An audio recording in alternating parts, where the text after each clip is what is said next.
नमस्कार। कैसे हैं आप? उम्मीद है अच्छा ही होंगे। मैं विजय नारायण गर्ग फिर से आपके साथ फिजिक्स लेकर, और आज का जो टॉपिक है वो है धारिता।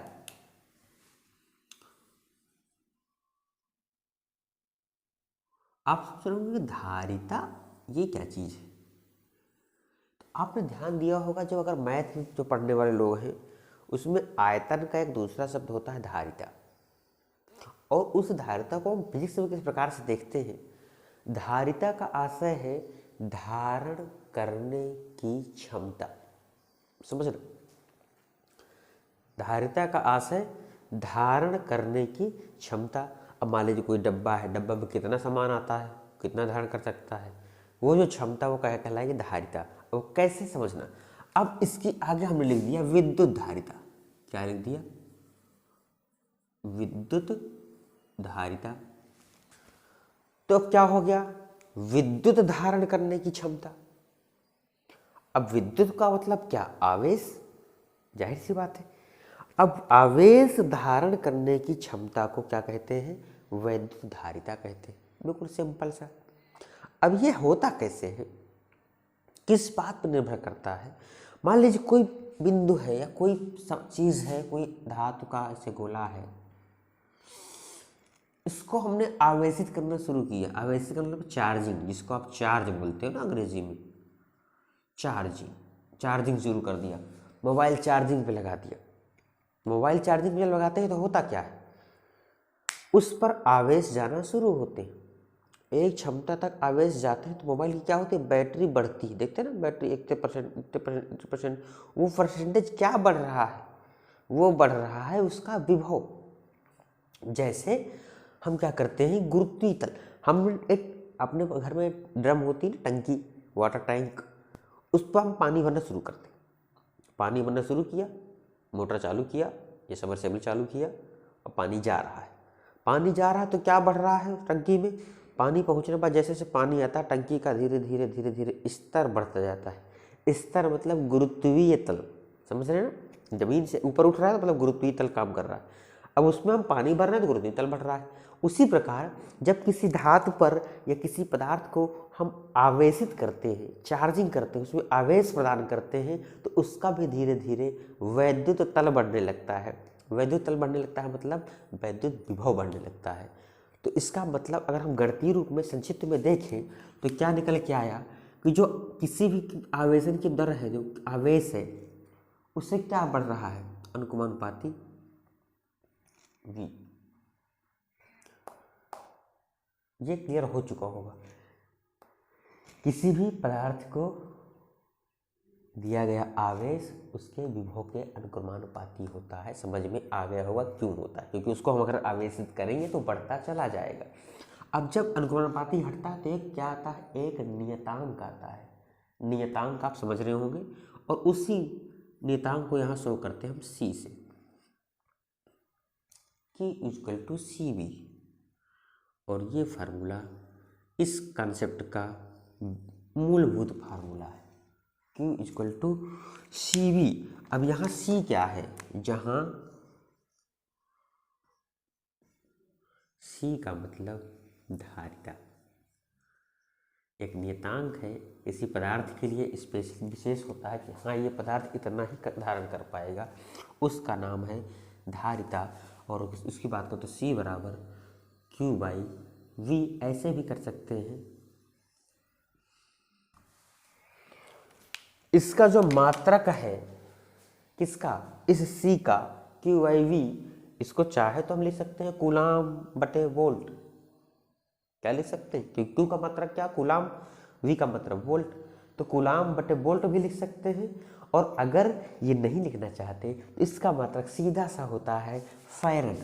इसको F से शो करते हैं, स्मॉल f, कैपिटल F, कुछ भी लिख सकते हैं। स्मॉल f बेहतर अधिकतर दिखता है।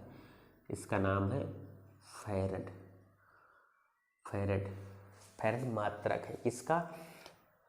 वैद्युत धारिता का। धारिता मतलब बिजली, विद्युत को धारण करने की क्षमता, ये इसका मात्रक। अगर ये बड़े पैमाने में है तो फैरड एक बड़ा मात्रक है, अगर छोटे की बात करें तो उसका नाम माइक्रो फैरड। ऐसे ये माइक्रो या फैराड, ये तो चिन्ह सिंबल जानते हैं आप, परिवर्तन करना सीख चुके होंगे। माइक्रो फैराड, मिनी फैराड, इसी तरीके से ले सकते हो, नैनो फैराड, वो तो जब कैलकुलेशन करने पे काम आता तब ध्यान देना है। तो ये हमको एक चीज़ समझ में आ गई होगी कि धारिता क्या है। उम्मीद है पसंद आया होगा और आपको पसंद के साथ साथ समझ में भी आई होगी कि धारिता है क्या। अब जो हमारा अगला कॉन्सेप्ट आता है,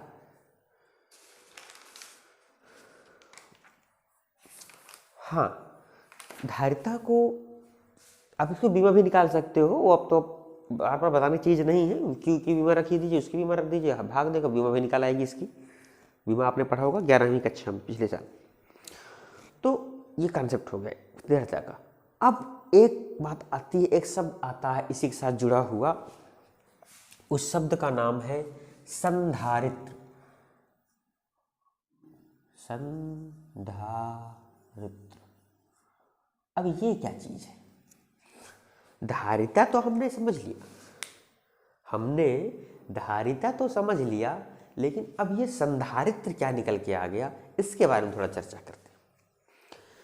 जैसे हमने कहा कि किसी भी पदार्थ की धारण करने की जो क्षमता है वो क्या कहलाती है, उस पदार्थ की वैद्युत धारिता कहलाती है। लेकिन अब धारिता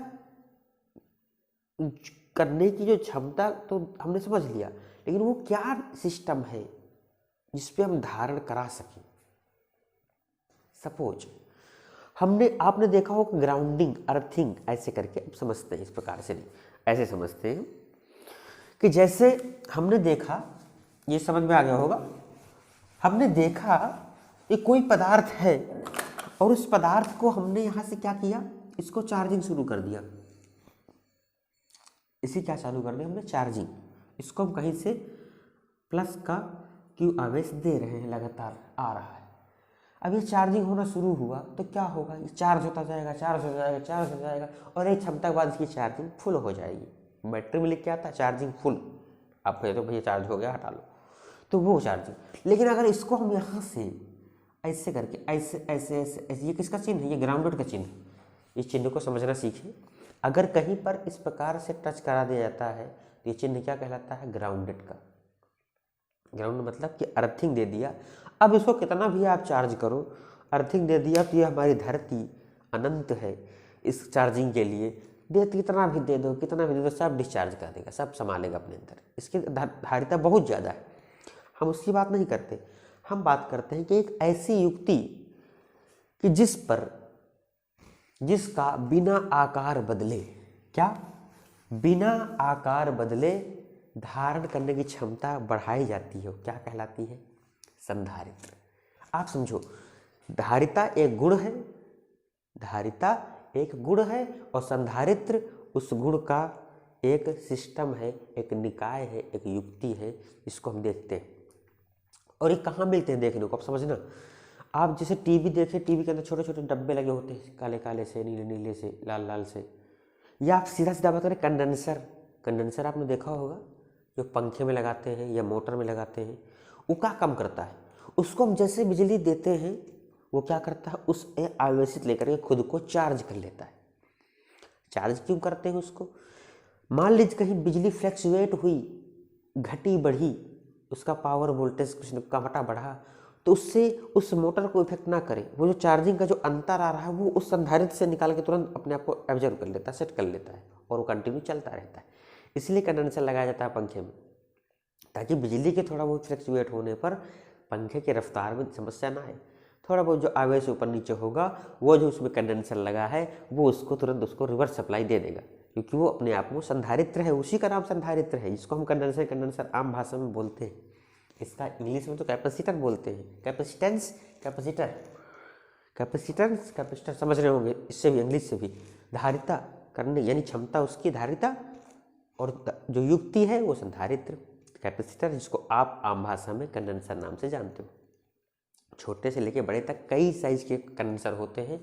अगर आप थोड़ा भी रुचि लेंगे तो अपने टीवी का, अपने घर का आइटम उसमें देखेंगे, उसमें लिखा हुआ कि ये कितने माइक्रोफैरेड का है, उसको देख के बताते हैं। उसको हम आम भाषा में तो नहीं समझ पाते, उसको कंडेंसर ही बोलते हैं। लेकिन उसको हम देख करके बता सकते हैं कि इतने मेगाफैरेड का है या इतने इसमें वोल्ट की क्षमता है, इसके अंदर इतनी कैपेसिटी है कि आवेश को धारण कर सकता है।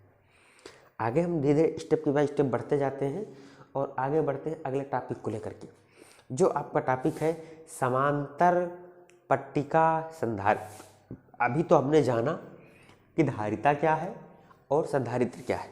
अब हम उस क्रम में आगे बढ़ते हुए चलते हैं और देखते हैं कि हमारे टॉपिक में किस प्रकार की चीज़ें हैं और उनको आगे विस्तार से जानने का प्रयास करते हैं। और उस अगले टॉपिक को बढ़ने से पहले एक चीज़ याद आ गई है, संधारित्र का प्रतीक कैसे होता है। समझना, संधारित्र का जो निरूपण है वो दो तरह से करते हैं। एक ऐसे, ये कैसा है, ये एक नियत कैपेसिटर का है, नियत संधारित्र। नियत संधारित्र का मतलब जिसकी धारिता फिक्स है। नियत संधारित्र ये क्या है, संकेतन। क्या, संकेतन। कैसे प्रदर्शित करते हैं इसको, जो आम भाषा में आपको देखने को मिलेंगे।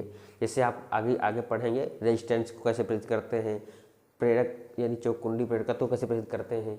तो इस प्रकार से ये नियत संधारित्र इस प्रकार प्रदर्शित करता है। और अगर यही नियत परिवर्तित हो जाता है, मतलब उसकी धारिता घटती बढ़ती रहती है, फिक्स नहीं रहती, तो उसको ऐसे शो करते हैं, परिवर्तित या ऐसे परिवर्ती संधारित्र। ये भी जानने के लिए बहुत ज़रूरी है, क्योंकि आपको न्यूमेरिकल लगाते समय समस्या हो सकती है कि सर ये क्या चीज़ें हैं।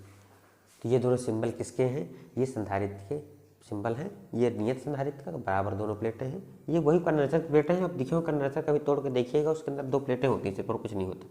बीच में कुछ पदार्थ लगा होता है जिसको परावैद्युत बोलते हैं, वो भी आगे समझ में आएगा। और ये परिवर्तित का है, इनका मतलब है परिवर्तित संधारित्र। मात्रक दोनों का वही फैरेड। तो अब आगे बढ़ते हैं टॉपिक के लिए। ये थोड़ा मिस हो रहा था, अचानक से याद आया तो मैंने कहा बता देते हैं। तो टॉपिक आता है समांतर पट्टिका बोलिए या प्लेट बोलिए, कुछ भी बोल सकते हैं, वो एक ही चीज़ है, आपको खाली समझने का नाम का भ्रम है। संधारित्र। अब नाम जिस प्रकार से है हम उसी प्रकार से काम करेंगे और हमारा टॉपिक का उद्देश्य पूरा हो जाएगा। समांतर पट्टिका संधारित्र यानी दो पट्टिकाएं हैं जो एक दूसरे की क्या है, समांतर। दो पट्टिकाएं हैं और दोनों एक दूसरे के समांतर हैं। अब समांतर होंगे तो जाहिर सी बात है इनके बीच में कुछ बीच की दूरी होगी।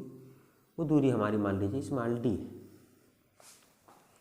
अब चूंकि संधारित्र की बात कर रहे हैं, आवेशन की बात कर रहे हैं, तो जाहिर सी बात है पट्टियाँ किस चीज़ की होंगी, चालक की होंगी। तो चालक की पट्टियाँ हैं दो। अब संधारित्र की बात कर रहे हैं यानी इसको आवेशन कर रहे हैं, तो इसमें एक आवेश इसको दिया गया, यहाँ से ऐसे करके इसको आवेशित किया गया। किससे, क्यू आवेश इसको दिया गया प्लस का। जब प्लस का इसको आवेश टच करा के दे दिया गया तो क्या होगा, इस पर ऐसे ऐसे ऐसे ऐसे ऐसे, क्योंकि धातु की पट्टियां हैं ना, तो सारे आवेशन इसकी सतह पे ऐसे ऐसे हो जाएगा। अब ये जो बगल में पट्टी है वो दूर रखी है। वो कैसी रखी है, दूर रखी है। और जब दूर पट्टी रखी होती है तो उस पर डायरेक्ट टच नहीं है। जब टच नहीं है तो आपने पढ़ा होगा या नहीं पढ़ा होगा, तो अब जान लीजिए जब कोई दूर होगी तो इससे प्रेरित होकर इसके अपोजिट साइड से इसमें एक आवेश हो जाएगा। वो कैसे कि सपोज यहाँ पर प्लस का आवेश, ये प्लेट है, तो इस प्लेट में जो क्या होगा, धातु की प्लेट है, धातु के जो मुक्त इलेक्ट्रॉन है इस प्लस के अभी तरफ आकर्षित होने का प्रयास करेंगे।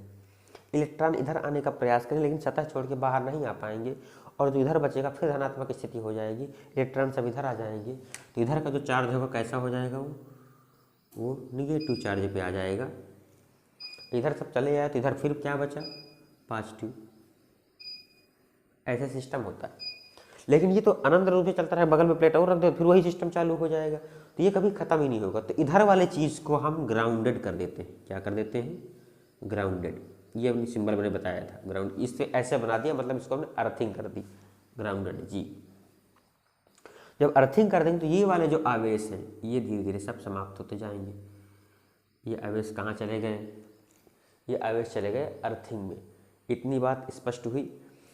अब इनके बीच की दूरी ये है, और मान लीजिए इनका जो क्षेत्रफल है इन प्लेटों का, इसको चाहो तो आप ऐसे ऐसे भी संकेत रूप में दे सकते हो। प्लेट है ना, ये समझने के लिए बता रहे हैं खाली, इसका कोई यूज नहीं है।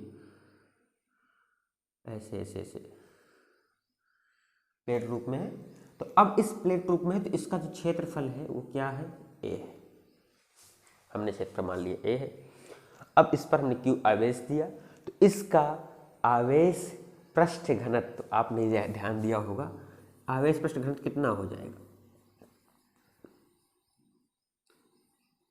पृष्ठ घनत्व sigma equal to Q by ए।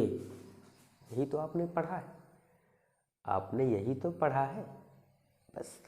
अब आपने देखा होगा कि किसी अनंत लंबाई की प्लेट के कारण, पिछले चैप्टरों में हमने पढ़ा है, किसी अनंत लंबाई के प्लेट के कारण किसी बाह्य बिंदु पर विद्युत क्षेत्र की तीव्रता, तो वही कंसेप्ट यहाँ पर आ गया कि किसी अनंत आवेश के कारण किसी बाह्य बिंदु पर जो विद्युत क्षेत्र की तीव्रता है वो कैसी होगी। अब इसके बीच में वो तीव्रता का सूत्र क्या होता था, यहाँ के बीच मान लीजिए कोई परावैद्युत भरा हुआ है, कोई माध्यम है, ऐसे कह सकते हैं। वो परावैद्युतांक क्या है, परावैद्युत समझ रहे हैं ना, इन दोनों प्लेटों बीच कुछ तो माध्यम होगा, भले ही वो वायु ही क्यों ना हो, लेकिन कुछ न कुछ माध्यम होगा, और वो है के। तो आपने उस तीव्रता के लिए सूत्र पढ़ा था, इस प्लेट ए के कारण इस प्लेट बी पर मान लीजिए ए बी न करें, कुछ और नाम रखते हैं, ए लिखा हुआ है, सी डी कर दीजिए।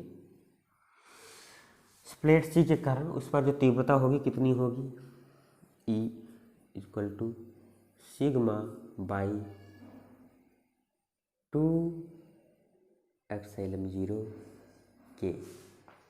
ये याद आ रहा है या नहीं, ये 2 होता है कब, जब दोनों तरफ से ली जाती है, लेकिन इसमें सिंगल की बात होती है तो सिंगल वाले में केवल 1 होगा, क्योंकि उधर को कट जाएगा ना, समाप्त हो जाता है। तो ये फार्मूला आपने याद किया होगा, नहीं किया होगा तो पुराने चीज़ें रिपीट करके देख लीजिएगा, आपको याद आ जाएगा। ये होता। अब इसके आगे आगे बढ़ते हैं। ये हुआ ई का फार्मूला, ये हुआ, तो यहाँ से इसका मान उठा के यहाँ रख दीजिए। तो ई इक्वल टू सिग्मा का मान रखेंगे तो क्यू बाई ए एप्सिलॉन 0 के। बोलते कुछ और लिख कुछ हो जाता है, एप्सिलॉन 0 के। ये हो गया इक्वेशन फर्स्ट, इसको डाल दीजिए। ये क्या निकली, उस पर तीव्रता निकल आई यहाँ पर। अब आपने एक फार्मूला और पढ़ा होगा, क्योंकि संधारित्र किस बात पर निर्भर करता है, जब हम आवेशित करते हैं उसका क्या बढ़ेगा, उसका विभव बढ़ेगा। तो अब हमको इसको धीरे धीरे विभव से कोरिलेट करना है। तो हम जानते हैं विभव कितना होगा, क्योंकि ई बराबर क्या होता है, V बाई डी। याद आया, विद्युत क्षेत्र की तीव्रता और विभव में संबंध किसी भी दूरी पर जो होता है, ये होता है ई बराबर V बाई डी, और ये भी ई बराबर है। अब इन दोनों को तुलना करा दीजिए। समीकरण 1 व 2 की तुलना करने पर डेरिवेशन बहुत सरल होता है, सिर्फ आपको अपना दिमाग खुला रखना है बस। अब जब तुलना करेंगे तो ये क्या हो जाएगा, ये हो जाएगा V by D is equal to Q by A epsilon 0 K. हमें निकालना क्या है, संधारित्र। संधारित्र की मतलब धारिता निकालनी है। कब, जब प्लेट दो रखी हुई है समांतर रूप से, पट्टिकाएं हो, समांतर पट्टिकाएं दो रखी हुई हैं डी दूरी पर स्थित, इसमें क्या स्थिति होगी। संधारित्र के लिए सूत्र क्या होता है, अब इधर आते हैं। संधारित्र के लिए सूत्र क्या होता है, C बराबर अभी निकाला था Q by V, Q by V। यहाँ से नहीं देख सकते हैं, यहाँ से अगर देखें तो ऐसे भी कर सकते हैं, V बराबर Q into D by A epsilon 0 के। V का मान, अब यहाँ से V का मान यहाँ रख दो उठा के, आसान करने के लिए समझा दिया गया है। तो क्या हो जाएगा, C बराबर Q बाई V का मान रखिए यहाँ से, Q into D by A epsilon 0 के। Q यहाँ से कैंसिल आउट हो जाएंगे, तो बचा क्या, और ये पूरी संख्या पलट जाएगी, तो C बराबर A epsilon 0 K by D। ये हमारी समांतर प्लेट संधारित्र की धारिता का सूत्र निकला। अब इस सूत्र में ही इस धारिता के बहुत सारे गुण छुपे हुए हैं, आपको समझना है। ये सूत्र क्लियर हो चुका है, अभी समझ में आ रहा है, तो रिपीट करते रहो बहुत स्पीड से। समांतर पट्टिका मतलब समांतर प्लेट, समांतर प्लेट में दो प्लेटें रखी जिनकी बीच की दूरी d है, इनके बीच माध्यम जो है उस माध्यम का पारगम्यतांक मान लीजिए हमारा k है। इस प्लेट की जो क्षेत्रफल है वो मान लीजिए a है। इस पर Q आवेश दिया गया, इस पर प्रेरित होकर इसमें आवेश आया, प्रेरित होकर वाले आवेश को ग्राउंडेड कर दिया, G में डोल दिया। अब क्या होगा, इन दोनों के बीच जो पृष्ठीय घनत्व होगा उसका क्षेत्रफल C बराबर Q बाई A। पृष्ठीय आवेश का क्षेत्रफल हो चुका, इसके बराबर हमें धारिता की तरफ बढ़ना है धीरे धीरे, तो हमने निकाला पहले क्षेत्रफल की तीव्रता कितनी होगी। तीव्रता के लिए आपने सूत्र पढ़ा था एप्सिलॉन 0 बाई K, ये पिछले चैप्टरों में। तीव्रता से हमने सिग्मा का मान यहाँ उठा कर रख दिया, ये रख हो गया, तीव्रता निकल आया। अब चूंकि संधारित्र की बात कर रहे हैं, संधारित्र मतलब विभव आवेश का कुछ न कुछ होना चाहिए कॉम्बिनेशन, हमने उसको फिर से विभव वाला फार्मूला याद किया, याद होगा पहले से ई और बी संबंध, दोनों समीकरणों तुलना करा दी, v का मान निकाल लिया। संधारित्र का सूत्र हम जानते हैं C बराबर Q बाई V, अभी पहले जस्ट पढ़ा है थोड़ी देर पहले, उसका मान रख दिया, हमें प्राप्त हो गया। अब इतने फार्मूले पे मात्रक वही होगा सबका, वही फेरेड F।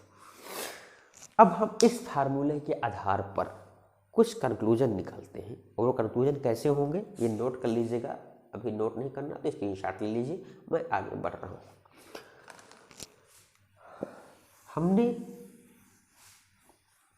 फार्मूला जो प्राप्त किया वो प्राप्त किया C बराबर ऐसे,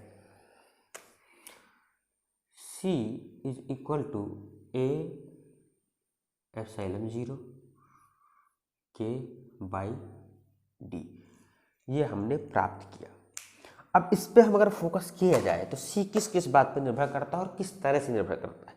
A क्या है, प्लेट का क्षेत्रफल, यानी पॉइंट नंबर वन आया कि C, बाकी सब नियत अगर मान ले तो अनुकमानुपाती हो गया A के,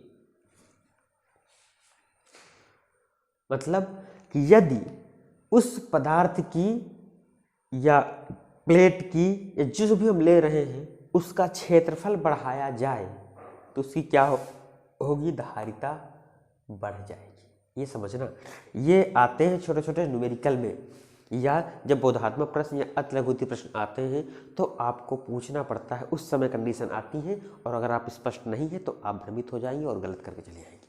मान लीजिए सवाल आ गया आपके पास कि किसी पदार्थ का क्षेत्रफल बढ़ाने पर धारिता होती है, बढ़ जाती है, घट जाती है, कोई प्रभाव नहीं पड़ती, कुछ कहा नहीं जा सकता। तो आपको अगर कन्फर्म नहीं है, आपने ये फार्मूला दिमाग में नहीं बैठा रखा इस फार्मूले को, तो आप हो सकता है आप भ्रमित हो जाओ। आपको स्पष्ट होना चाहिए कि अगर धातु का क्षेत्रफल बढ़ेगा तो धारिता मान बढ़ जाएगा, क्योंकि अनुक्रमानुपाती।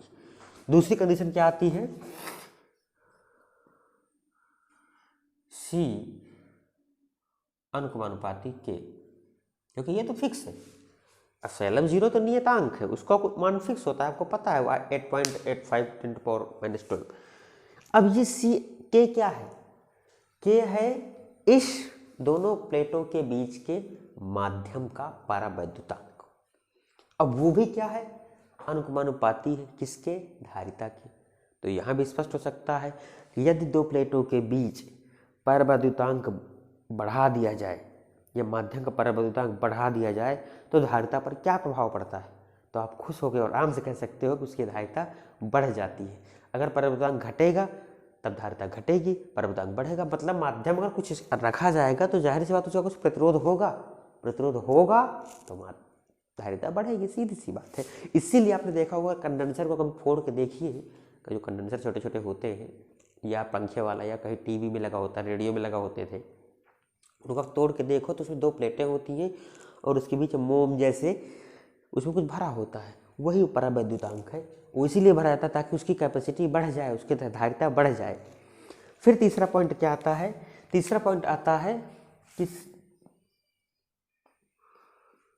C व्युत्क्रमानुपाती 1/d। ये देखिए,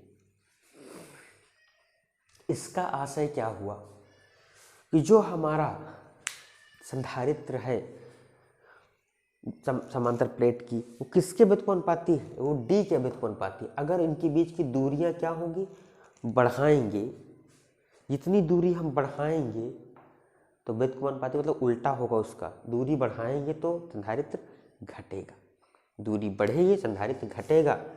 अर्थात दूरी पास पास रहेंगे तो संधारित्र यानी धारिता उसकी बढ़ेगी। तो इसीलिए आप देखे होंगे बहुत ही करीब में होते हैं दोनों प्लेट, ऐसे करके।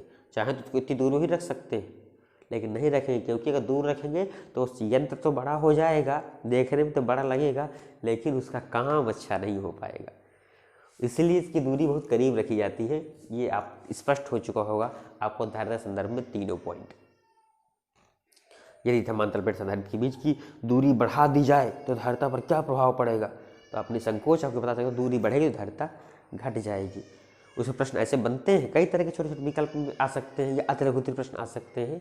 तो अगर आपने अपनी दिमाग की खिड़की खोल रखी है तो आपको घबराने की जरूरत नहीं है, आप आसानी से सॉल्व कर लोगे। और वो खिड़की नहीं खोली, रट्टा तोता बने बैठे हो, तब तो भैया सब धान 22 पसेरी, कुछ भी करो, रट्टा मार कहो, कुछ दिन बाद कहोगे अरे भाई फिजिक्स तो बड़ी कठिन है, तो ऐसे फिर नहीं आएगा। आप फिजिक्स को समझो और उसको साथ जीना शुरू कर दो, हर चीज़ का मजा लेना शुरू कर दो, फिर देखिए मैं और फिजिक्स कैसे आपके साथ रहते हैं। उम्मीद है ये टॉपिक आपको पसंद आए होंगे। और जो अगले टॉपिक है धारिता पर परावैद्युत का प्रभाव, जैसे अभी हमने परावैद्युत की बात की यहाँ पे थोड़ा सा, लेकिन और किस प्रकार से कैसे कैसे प्रभाव डालती है, क्यों उसका तापमान बढ़ जाता है, तापमान का मतलब उसकी धारिता कैसे बढ़ जाती है, ये सब प्रभावित देखने के लिए हमें जानना होगा इस अगले टॉपिक पे, जो मिलेगा आपको अगले लेक्चर पे। तब तक के लिए नमस्कार।